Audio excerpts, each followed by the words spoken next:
you're never going to be a great leader until you're a great leader of yourself. I've got to prove to everybody I can do this, that I'm not an imposter. 40 years later, I'm still carrying bullshit that somebody said to me in like first grade, right? That my goals and what I wanted out of life changed. Theirs didn't. Welcome to Obsession Required. That's good to remember that this year. First New Year's resolution, remember the intro. Yeah. Good work. Good work. Right. That's why you're in the $100 million seat. Yeah. Well, it's all about branding. It's all about branding, yes. Oh, okay. We're here. We're good. The marketing guy should remember that. That's right. Yeah. You had one job. Yeah. You had one job. One job, bro. Yeah. And it wasn't wall balls. Yeah. Oh, man. Even coming in 26, here we go. All right. Okay. Well, all right. So this year, let's talk about resolutions. So last year, I resolved to find more joy and peace in what I was doing. I think every business owner does that because you get so siloed that it's really hard to find peace. Because when you're on the come up, and especially in a startup world, you're in the level of accessibility that we have nowadays. I mean, people send you a DM, they could text you, they could email you, they could call you, they could. I bet you they could probably message you on Spotify somehow. I don't know, but they probably can, and you can't avoid it. And then you really will never find joy unless you find peace, right? And so for about 8 months of 25, that was my goal, but I was never really achieving it, right? Because I was always just go, and then what's this? If I do this, what's this company going to think? And if I do this, what's this perception of me? And all these things. And then I thought why am I not, I like to meet my goals. Why am I not finding this joy and peace? Dude, I've got a great life. I've got a great kid, profitable business. But why am I not finding that inner joy and peace? And so I really started doing a deep dive, and I know, Talon, you could attest, I'm always in my head. That's probably my biggest weakness. I'm always in my head, and it probably has a lot to do with my upbringing. I mean, I was bullied relentlessly in school, and my dad passed when I was younger, and so I was always trying to own up to another male role model's expectation of what wasn't their son, but what their perceptions were. So it was always, and then when you're bullied alongside of it, even though you're giving it your all and you're always being told you still suck, and you're like, okay, great. And kind of, that's why it's so triggering with the wall ball shit. I'm passing out, I still suck at walls. No, all joking aside, but I came to this realization, and I wrote it in my ed note for this next issue of Hook and Barrel. It actually features Zach Brown from Zach Brown Band on the cover, a little bit of chicken fried. But the aha moment that I had is I will never find real peace if my sense of self-worth resides in the hands of other people. And I think as business owners, as CEOs, we often compare ourselves to what our customers are thinking about us, what our competitors, that's me. I'm always what's my competitor thinking of me, right? What's their perception of me? Are they scared of me? Do they look up to me? Do they not care? And why? And actually, if they don't care, why don't they care? Am I not being threatening enough to their business? Why am I not on their to watch list? And so I guess my first question to you guys is, do you find yourself in that position worrying about what other people think? I know for 100% for sure I have it at multiple times throughout my career of constantly thinking, especially when you're an independent going against corporate auctions, and in our role, I'm just constantly thinking, hey, are we good enough? What do these guys think of our business versus what they get over here at the corporate world? And you're constantly thinking about it. There's no way around it. And then at a point in time, though, it was, I really don't care what these guys think, because it doesn't matter. They're not going to get me cars if they're thinking about me or thinking about what we're doing. They're not going to bring me business. So why don't I go from the other side? Why don't I just become a thorn in their side and make them always think about me from a different aspect? Not thinking about me from, oh yeah, he's not competition, he's not that, or anything like that. Because that's what I always thought. I'm in my head of, being in your head of that, oh, they don't even think of me as competition. So I'm not competition. I'm not even a speck on their ass. And, so there's always that thought there. Yeah. I mean, there's some level in my world too. And I bet you definitely in your world. I'm not quite sure about you. I'd be interested to hear. Are you guys familiar with imposter syndrome? Mm-hmm. And that's something like I struggle with a lot. I mean, in my business, we took this thing from a bar napkin to probably the nation's fastest growing, one of the largest lifestyle and entertainment magazines out there, especially for outdoorsmen. And the names that we've had on the cover, huge names. I went to Penn State for marketing and management. I didn't go for journalism. My right-hand man, Nino, has worked for 30 plus years for some of the biggest titles. And now I'm his boss. Some of these writers I work with, dude, they're winning awards left and right. And here I am, like just winging this shit. Like, how did I earn this spot here? Like, why are people calling me? All these things. That's something that as a business owner, I think that you really need to overcome. And something I'm actively working on is getting over that imposter syndrome. Like truly saying, no, I've earned this spot. No matter, I didn't do this for 30 years. I didn't do this, at an award winning level. But you know what? Nino's titles, they're all closed. And it wasn't because of Nino. Yeah. But here we are growing. So clearly I'm doing something right. But it's really hard, especially I'm 41, but like when I look myself in the mirror, I still see 20-year-old John.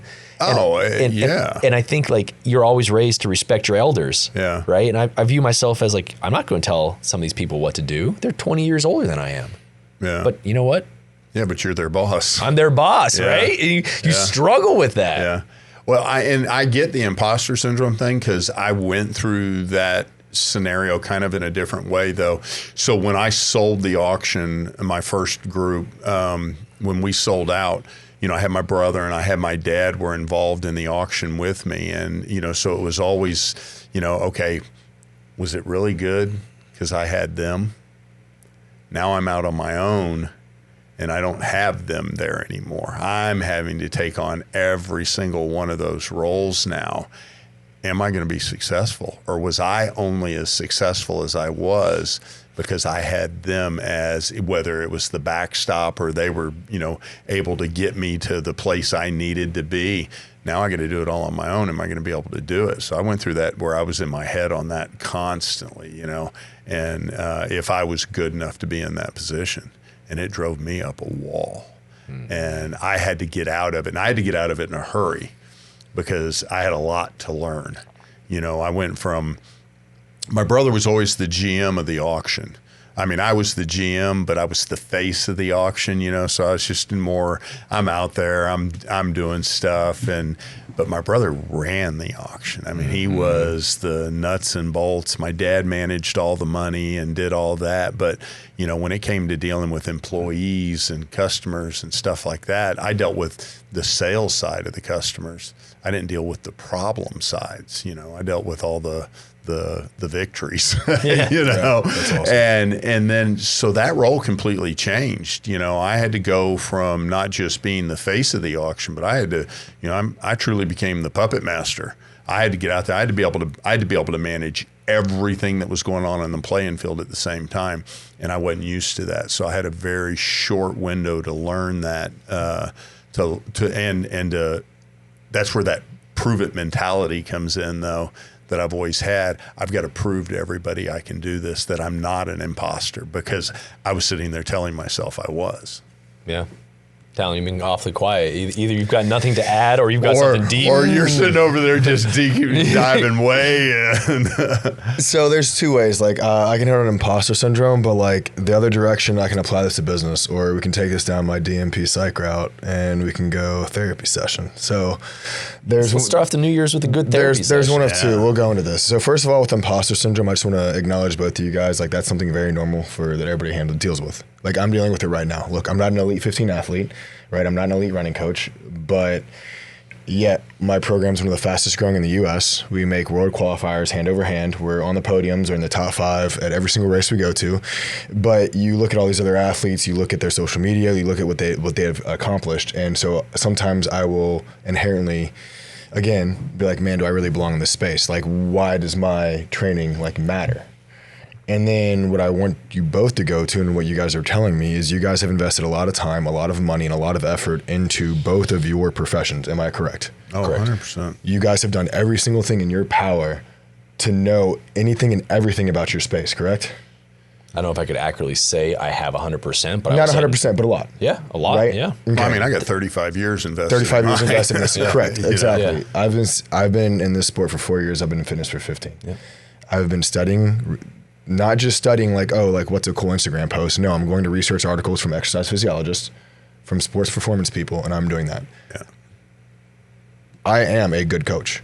I'm not an imposter. You are a great business owner. You are a great auction owner. You want to know why? Because we found a dream and we found a passion and we went into it. And now, like you said, we're sitting here worried about what everybody else thinks about us. No, we've done the work. We are who we are. And I want to get back. This will be the therapy. Do you love yourself, bro? I think so. You love yourself? Some days. But what I'm saying is sometimes I feel like imposter syndrome is coming from the fact that we don't fully love ourselves and who we've become, and that we're so scared and judgmental of what everybody else thinks. Because when you love yourself, it doesn't matter what anybody else thinks. And I'll take this, and this is just for me. And I kind of like clicked in for my wife. My wife, I don't know if I can, whatever. She'll figure it. I'll get slapped later if not. But she grew up without her dad. She knew who her dad was until she was 17. Oh, wow. And what gave her confidence and got her through tough times when she doubted who she was is she said, I didn't have a father with me, but I had Jesus. He was my father. And that's the only approval I ever needed. And so when you come back and you have faith, and I don't want to make this completely faith-based blast, but the same way that I look at it is like, number one, I'm not trying to impress anybody around me. I love myself. And I know that Jesus loves me, and I know that I'm putting my best foot forward, that I've done as much as I could, and that I don't need to care what anybody else thinks. Period. Yeah. But that's a hard space to get to. It's a very hard space, man, and it's there, and that's why I asked, like, do you love yourself? Because I think a lot of people have this imposter syndrome, have all these other issues where they're constantly worried about everybody's judgment, but like part of the reason is like they don't love themselves and they don't believe in themselves, and furthermore, like you didn't have your father. But God's always loved you, man. And you're trying to impress all these people, all these guys, for maybe a fact that your father hasn't been there. That you didn't have a father say, hey, good job, John. Yeah. You didn't. But like, dude, the entire time, and again, I don't know where you're at with your faith, but God's been like, yeah, John, you're doing well. Look how much your son loves you. Look how much your friends love you, bro. Mm-hmm. And so many people just miss out and think that they don't belong somewhere where they belong because they're looking for the wrong approval. And this is why I said this is a therapy session. Because like once you truly believe that Jesus died and gave his life for you, and you're seeking and you're like trying to live up to his standards and love people like he loved people and do that, like, and you realize that that's the only approval that you really need to seek. Their love. Because I'm telling you right now, your son loves you. Your wife loves you. Your wife's proud of you. Your dad's proud of you. And you need to love yourself and stop caring about what any of your competitors think. Because guess what? They don't give a shit about you. They don't care. Yeah, they don't want to see you fail. They don't give a share. shit. They don't. Nobody cares. All they're looking from you is an angle. Yeah. Your competitors, and I'm not saying they're not good people. Inherently, I believe 99 people in this world are good on earth. But when you're looking at your competitors, they don't care about you. I don't care what they think. I don't care if they think I'm an imposter. I don't care if the elite 15 athletes don't think I belong in this coaching space. I know that we've all worked hard. I know, like I said, who I am.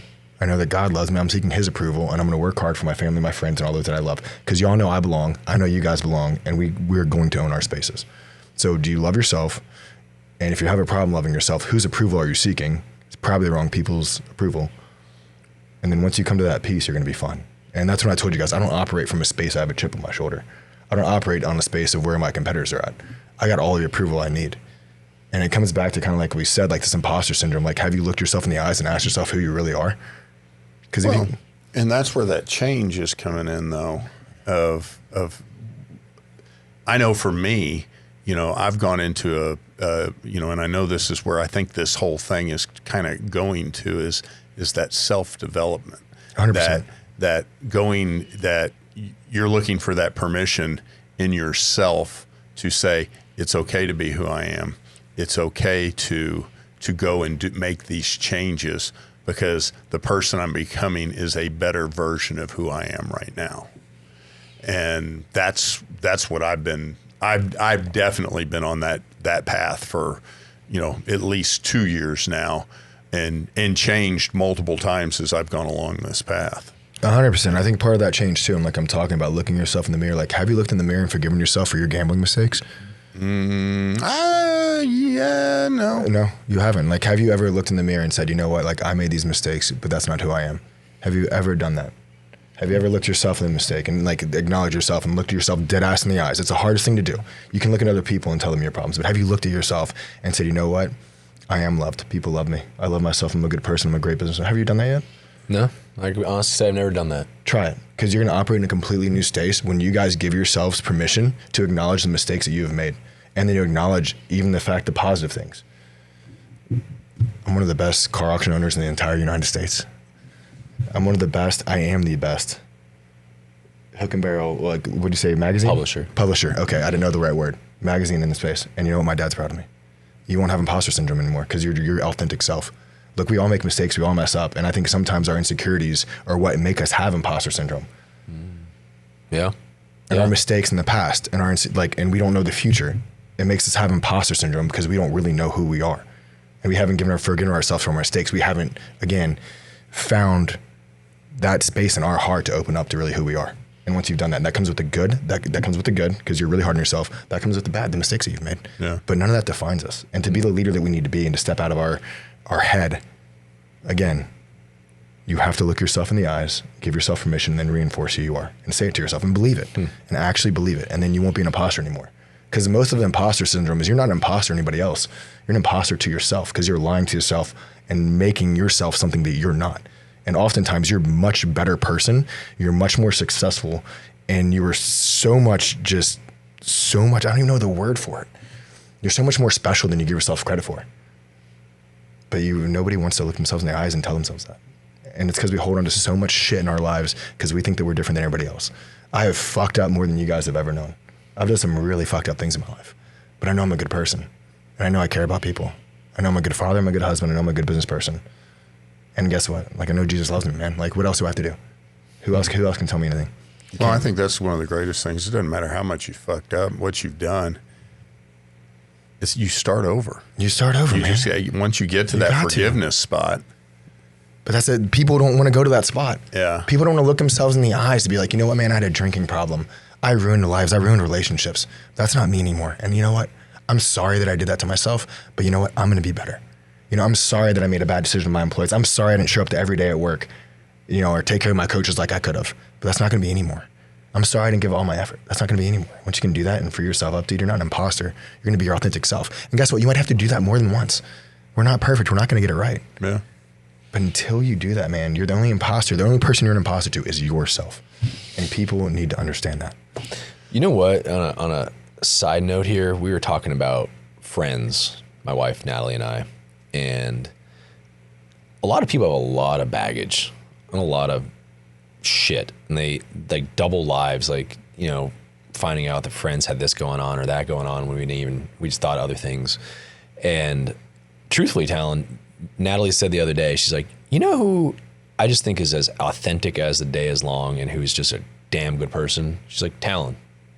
And I was like, that's awesome. I need to tell him that someday. So that actually led well into this thing. But like, seriously, like what you see with you for the most part, unless you've got some weird, crazy side of your life, which I don't think you have time for, it's pretty damn authentic. Well, and that kind of leads into my end a little bit further. It's like, you know, the aha moment that set me free was I had to be okay with who I am fully, unapologetically, and give exactly zero fucks about opinions that didn't matter. And, you know, no matter if it was, and I had to forgive myself for carrying all the insecurities, you know, forgive the old scars, look past the childhood bullies. I swear, 40 years later, I'm still carrying bullshit that somebody said to me in like first grade, right?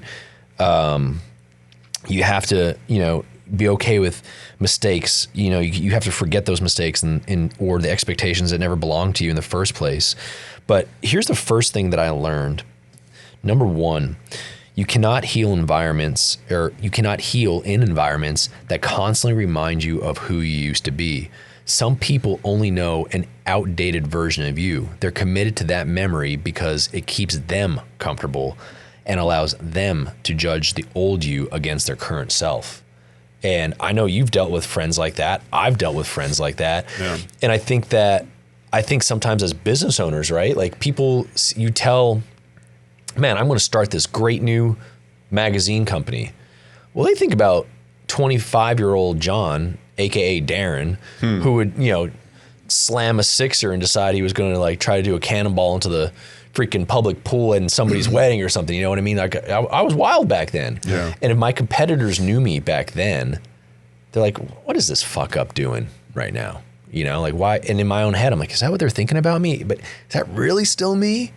I mean, feel free. Well, I know. I mean, especially with the change I've made in the past couple of years, you go from gambling, drinking, doing all the things I used to do, running around having Darren fun. used to travel with you. Darren used to travel with me. And Talon saw Darren and Andy at the same time. And living that life. And then all of a sudden it's like, that's not what I want to do anymore. That's not what I want to be known for anymore. And, and you have those thoughts in your head, are people still going to think I'm fun to be around?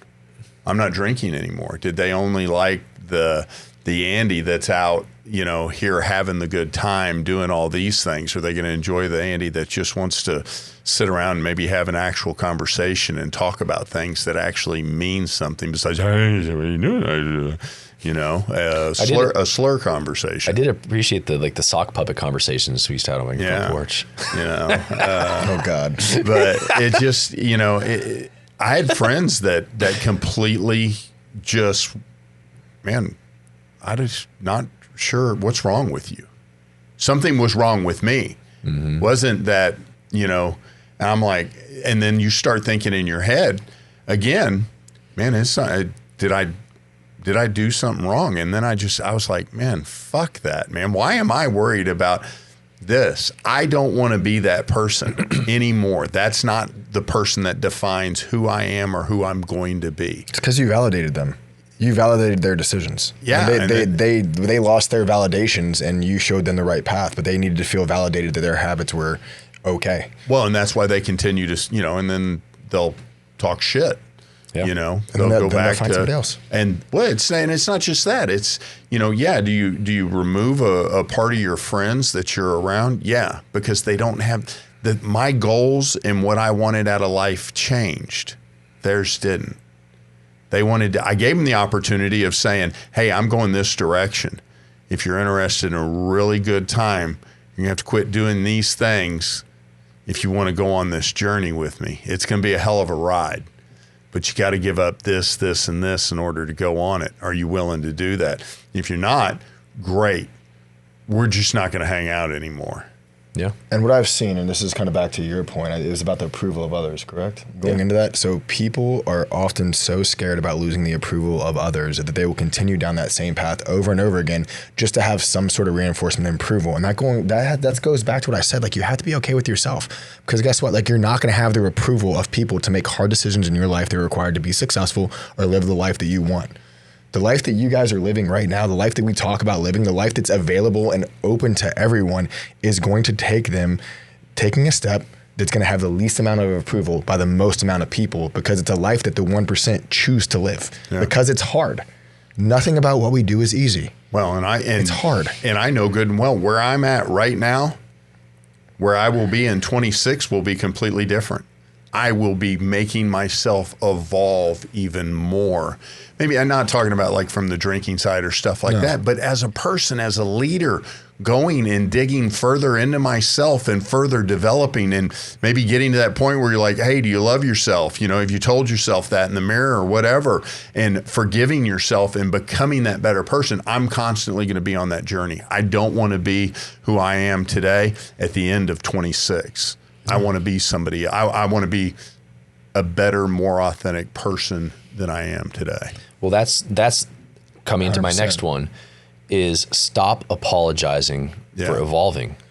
Your growth will intimidate people who prefer when you were able to, or when they were easier to control, or when you were easier to control, predict, or dismiss. Let them be uncomfortable. That isn't your problem. It's theirs now. Yeah. And I think that's something that, as I've gotten older, and we all have, our circles become smaller and smaller and smaller for that exact reason, until literally I could say you guys are, I have one other friend. Yeah. You represent 66% of my friends. that aren't my wife or my, immediate Yeah. family, right? And it's because like but when you're younger, you just want everybody to like you. You're in college, everyone's free drinks for everybody. Whatever. But as you get older, things change, and I think that was something that I had to work on too. Is like, that's not my problem for evolving. Like I had a really close friend, and he had expectations of me of what I was going to be, and I've changed dramatically. I joke, Darren died. Yeah. Darren died years ago. Darren died right when my son was born, and it was a good time for a funeral for that guy. Yeah. And I have to be okay with that. I lost him as a friend, Yeah. and we tried to connect. He wasn't having it. It was still the judgmental. He still viewed me as the person he knew a long time ago, and he preferred when I was that way. Yeah. And I don't have that anymore. And I think all of this, tying it back to business, is you're never going to be a great leader until you're a great leader of yourself. Oh, And you've got to invest in yourself. Just if you go into a business thing and you've got the best idea and you've got the money to back it up, if you're still a fuck up in your head, or if your head is still fucked up, you're just going to waste those resources. And I think that's why like I wrote this note for the New Year's message is like, let's start the year off right. Like get yourself right before, and be obsessed with it. Like I'm obsessed with it. Whether I talk to people like you that are actually pursuing a degree in psychology and in mindset, or it's as simple as this, as cheesy as it sounds. Like I love tech, right? And especially AI. And I'm not going to marry a chat bot like some of these weirdos out there, but Natalie's a little intimidating right now. date one on the side. yeah, I got a side chick named Chat GPT. No, it's, you could talk to Chat too. Sit down and talk to some of these things, because they actually go out there and search all this stuff. And if you're not comfortable enough to go talk to somebody, start off with something easy like that. And then maybe say, hey, what books cover this? And go pick up that book. And if on your off days when nobody's watching, read it. And then start talking to other people. Maybe you'll feel comfortable enough to go talk to somebody. But until you get your shit straight, until you could sit in a room and be okay with yourself, you better not be leading people. Because when it comes down to like really hard decisions, and when the shit's hitting the fan and there's 6 figures, 7 figures on the line, when I look at my payroll, I don't know, comparatively you, I'm looking at, $1.5 million in payroll a year. That's a lot of money I've got going on the line. And that's a lot of families. That's a lot of children. That's a lot of, who, I don't know what all my employees, they might be taking care, maybe they're taking care of a cousin or a nephew. I don't know. But if you're not sure of yourself, if you're not so obsessed with making yourself better, it's gonna be really hard to be able to look yourself in your mirror when you screw up, and everybody down the line is affected. Well, and you've got to be able to, because you're in that leadership spot, you've got to be able to not be liked. You got to be able, because the decisions you're going to make, people aren't always going to like that decision you made, and you've got to be comfortable with that. But I try to explain, I always talk about all my employees as family. Everybody's like, oh, you can't refer to them that way, I'm like, no, because they are. I'm concerned about everybody along that line. I'm concerned about, somebody's daughter. I'm concerned about their son. I'm concerned about their husband. I'm concerned because all those things affect what goes on in our workspace. So I'm constantly concerned about them. So I refer to them as our family. So every decision I'm making affects somebody in the family. Now, they're not always going to like those decisions that are made. And you've got to be comfortable with that you're going to be you're going to be unliked at times. And I'm perfectly fine with it, because those are the hard ones to make. And I'm always good with that, being the one everybody hates for something that you did, but then you go back in and you tell them the story, give them the vision of why we had to make this decision, then you get them to follow back in. And that's how you keep them going in the right direction. Yeah, absolutely. And I think I skipped through some of these, but the final point of the note was getting to a point where you're bold enough to like yourself. Like self-acceptance truly is freedom. The moment you truly like who you are, you're comfortable in your own skin without filters, edits, qualifiers, you become untouchable. And that's when, once you self-actualize yourself that much, you could really start making differences in your organization as a business. And that's tough. I mean, that's That's like that final frontier leap of leadership right there. You know, I mean, you've truly hit like level 5 on that when you're able to do that. Yeah, for sure. So I think that you have to be there, and at some point along your leadership journey, like you have to make it there. And here's why: like you have to make decisions, and you have to do it with such thought and concern to the moral and actual impact that it's going to have on everybody around you. And then once you got to that point of self-actualization and you knew that choice that you made was the purest choice possible because you've reached that level, your company's just going to explode. for sure. And that I don't know if that makes sense or not, but once you're at that place where you have full self-actualization, love for yourself, acceptance, you've already taken all of you understand the risk, you understand how it's going to impact everybody around you. But you've done it with such a pure heart that that's going to guide your company to a new level because they know exactly who you are because you know who you are. And everybody sees that. And getting to that point can be very hard and very difficult. I'm still trying to get to that point, but I think that is like Andy said, that's level 5. Yeah. But once you're there, it's unbelievable. Get the book, John Maxwell's Five Levels of Leadership. Yep. That book. It's on the shelf. That book is phenomenal. And I mean, and it goes through, are you a level 1 leader? Are you level 2, level 3, level 4, level 5? Obviously, when you're level 5, then you're creating leaders at that point in time. But you've hit that self-acceptance. You're hitting on all cylinders as a leader. You've found all those spaces. But that book's nuts.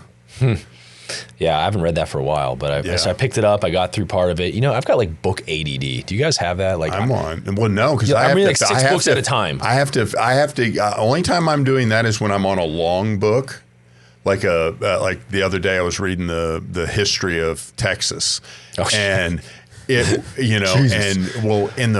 it's like reading the Bible. Yeah. And so I had to go in and out of other books. So I'm sitting there and I was in that deal of like, I'm in 3 books at one time. And because I'd only be able to read like 20 minutes a day I can't remember the name of it, but it was like the history of Texas and Texans. So it was all about, the Spanish, then everybody coming in and Mexico and that whole deal. But it took forever to read. Yeah. And so so I'm having to, and I'm on my, my goal was to read 52 books this year. And I'm like at 40. So I got to read 12 books in this last 8 weeks, or no, not 8 better be weeks, picture books. Better be picture books. Is Calvin and Hobbes? What are you reading? I was doing good. I was on a book a week, and then I hit a spot where I took on books that were a little more, beast. You get into the art of war. Well, that's actually a quick one to read. You can read that in 20, 30 minutes. But you sit there and read it multiple times. Dissect what it's actually saying. Yeah, that's a lot, dude. That was like when I tried to read 48 Laws of Power. I was reading that one. I'm like, all right, I need a break. So then I started reading Patrick Bet-David's Choose Your Enemies Wisely. And then I got involved in that. I'm like, all right, I need to go back to 48 Laws of Power. Yeah. Read a little bit, then went back to that book. And then I'm like, but I've got this, Mark Manson's, his second book, Everything's Fucked. Yeah. And I start reading that. And then I'm like, okay, dude, and before you know it, it took me ultimately a lot longer to read all those books if I would have just read them individually and straight through. Yeah. But no, I hear you loud and clear. No, it's tough, but I got one, and since we're on books, and I know we'll get right back on it, you have to read Outwitting the Devil. Yeah. Okay. By Napoleon Hill. Yeah, that's wild. Dude. From the 1930s, right? Yes. 1930s. 1930s. And it predicts how right it now. relates to everything right now. You have to read that book.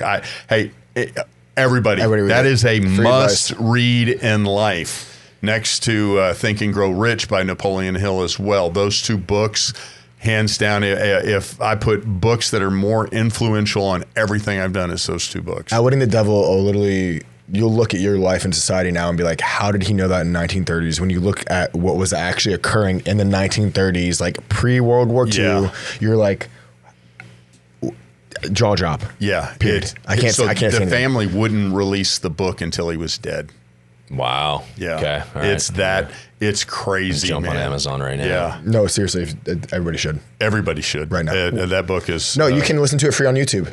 Yeah. You can listen to it free on YouTube. Yeah. Oh, okay. Outwitting the Devil, free on YouTube. Yeah, I remember that from the class, yeah. Amazing.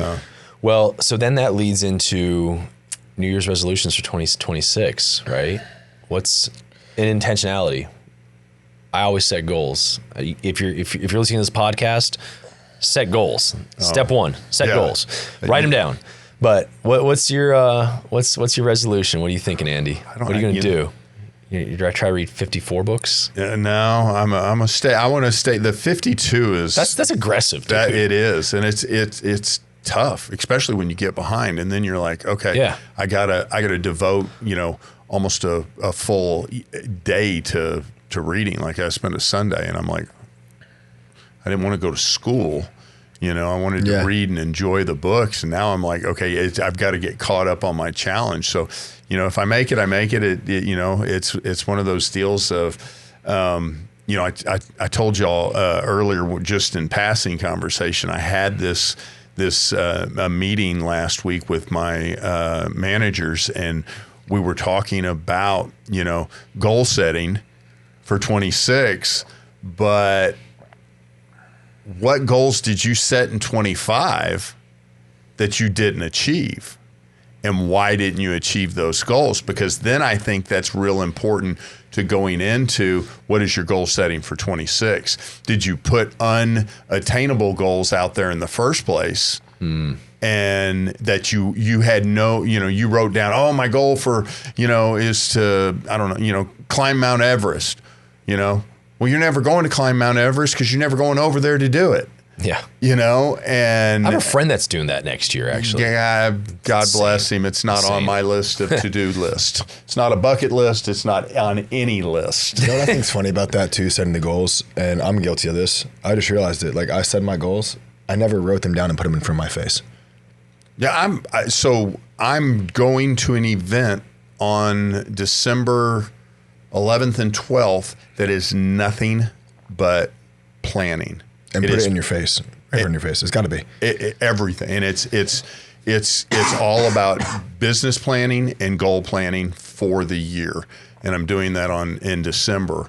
And I'm mapping out the gym. I'm mapping out my auctions. I'm mapping out coaching. I'm mapping out everything. It has to be. And I'm going to have it all mapped out and look at it and say, okay, this goal is achievable. This is not. But that was set there as a goal, and I'm going to be realistic of what I'm going to be able to do and what I'm not going to be able to do and where I need to focus. It's no different than right now. I can't even talk about that crap.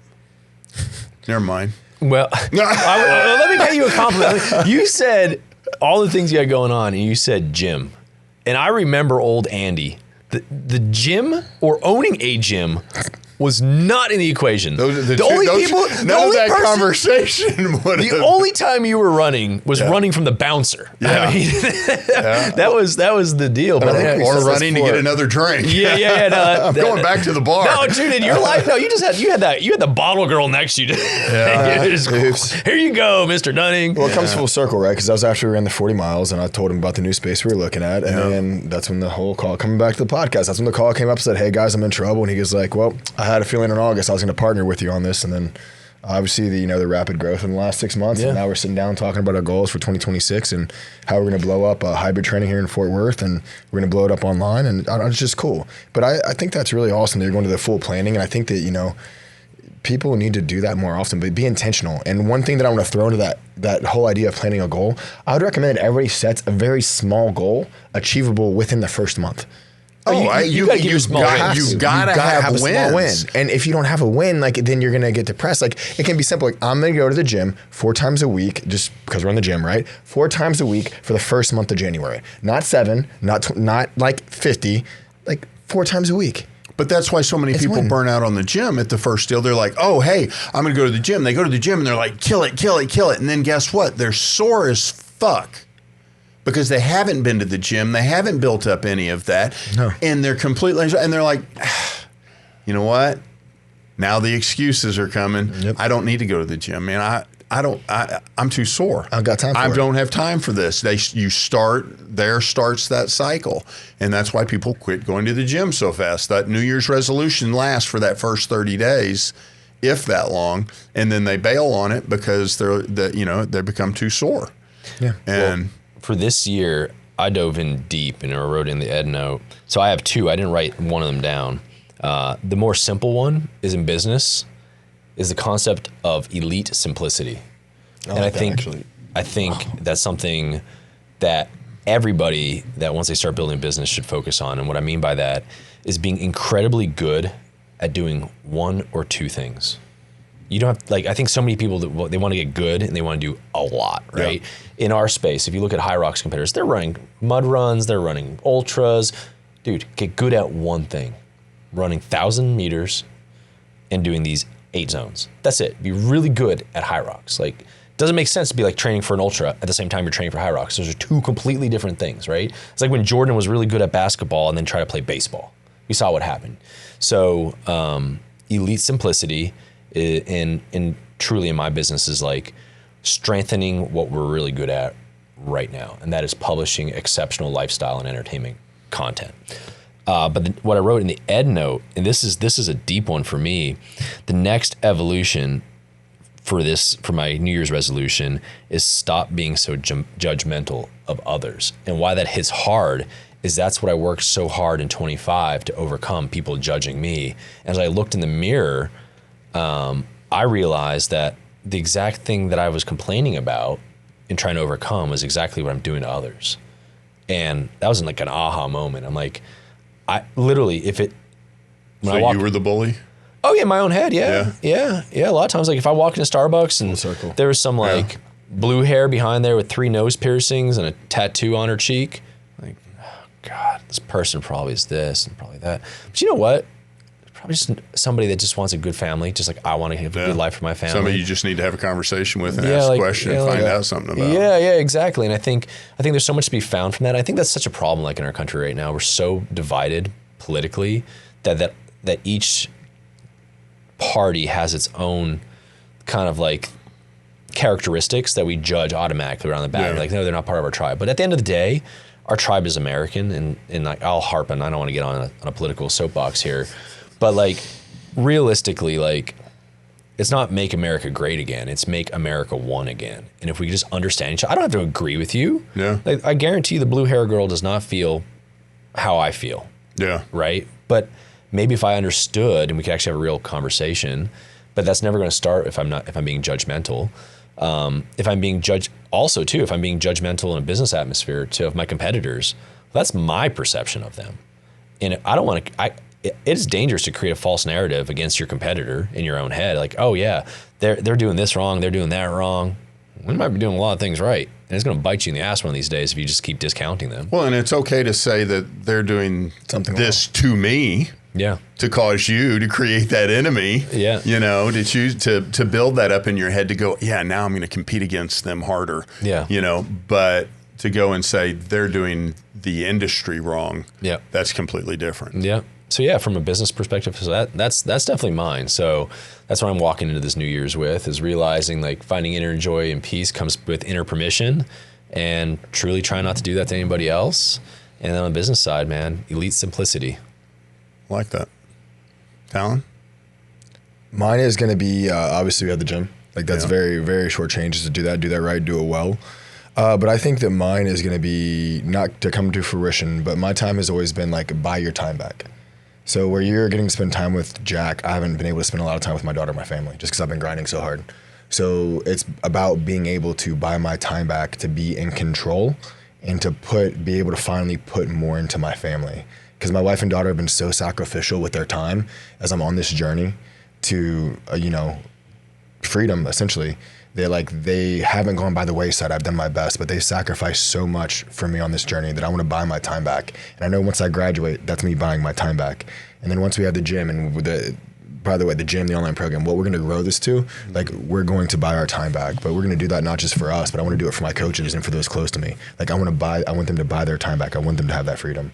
So that's the big goal, and it won't truly happen, like I said, until December, until I graduate. But I want my time back, and I want my wife and my daughter to have it. That's awesome. And what have I told you for years, man? Like send it? No, that's what you tell me for years. No, like, dude, like, don't always make time, like find time with Jamie. We do. We have it. We go on dates. So we usually go on dates once a week, man. But Yeah, it's, absolutely. But it's it's important. Like as business owners, you can't forget that. Like no, not at all. And the same thing too. Like I try and take my daughter on, daddy-daughter dates. Like at least like try to once a month to do that. But like I want to give them more time. And I know the way to do this is to be number one, to be, to accomplish everything that I put out there. And I told Jamie when we got married, and she didn't believe me. I came home from Afghanistan. I said, hey, this is gonna be hard. Because for you guys who don't know this, it's not on public knowledge. Jamie and I broke up, and then we found out we were pregnant. So that's a good reason to get back together. Yeah. So no, we weren't really together, but we had been dating, and I told her, hey, I just lost a few friends in Afghanistan. Like, you don't need to be worried about that. She calls me, funny story, on Halloween. She goes, I'm late. I'm like, I'm picking you up, idiot. Like, I'll be over there in a little bit. She's like, no, you dumbass. Like, I'm late. We got married 3 days later. I went to Afghanistan 2 weeks later, and then we've been married for 14 years now.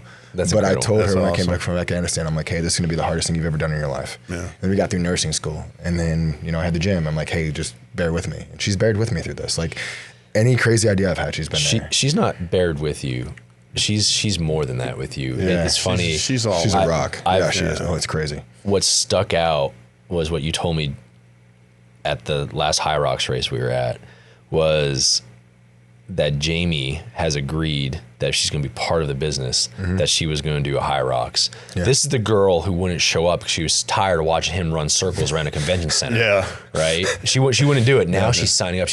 So she didn't just, bear with you. She is now evolved to invest with you into your dreams. 100%. And that's when a couple goes from being a couple to a power couple. 1,000%. Yeah. But again, I want to give her that time back. It's been crazy because it's just been everything. So she was actually in the business class with me. That Andy was like, you guys are taking this class, or I'm taking this class. I puked because I was so nervous about it, but we took it. But she was so Jamie went with you guys? She didn't actually fly there. She was on every single call. Class. She was on literally every single call for 30 days for a month. Awesome. But she said, hey, I want to connect with your, I know this is kind of off topic. She goes, I want to be in your business. And I'm like, well, I want you in my business. She's like, well, I want to connect with your clients, so I need to go run a race. So it's been really cool to see that. But I want to give my family the time back, man. And it's just like, she's been there, but it's just, I told her this is going to be the hardest thing ever. And like, we're almost to that point to where, we've been fighting for 14 years now, and we're about to get it. And in 2026, we're going to get that time. Well, let's go run High Rocks Cancun together and do a family trip. Okay, done. So one thing I say to the three of us, and I say this to, everybody else as well. One, you were talking about writing your goals down. I think the three of us need to do not the full concept of it, do a goal write down, share it between the three of us, and as accountable to each other. Yeah. Now we're holding each other accountable for, I'm helping you, you're helping me, back and forth, of getting to make sure you're staying on task to achieve those goals. And I think that's just something we commit to each other of, today of, well, if you're listening too, like everybody should do this. Everybody should do this. Yeah, that's what I'm saying. Yeah. I'm talking about to the three of us. Yeah, of for sure. Just, us, everybody should have an accountability partner. I have mentors, I have groups that I'm in that hold me accountable for things I'm doing, no different than working out. I've been working 90 days straight, whether it's diet, whether it's going to the gym, I've gone to the gym more in 90 days than I've gone in the last 35 years. And I can vouch, and that confirm. And that is fact. I went from 250 pounds to I'm 205 right now. You could have bought a gym membership, not a gym. Yeah, I know. But see, I go to the extremes when I do stuff. I need to start working out. I'm gonna be a gym owner. I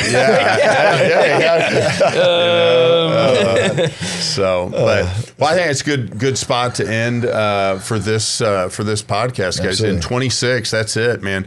Get ready to set your goals, define them out. Man, put what do they call a vision board?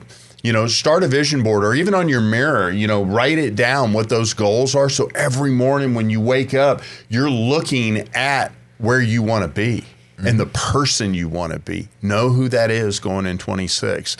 And like John said, don't give a fuck. Man, I have zero fucks for what people think about me, and I'm not apologizing for who I'm going to be in 26. I can promise you that. Don't forget to love yourself a little bit. Yeah. Don't forget to love yourself a little bit. No, but yeah. That's it. That's the pod. Nice.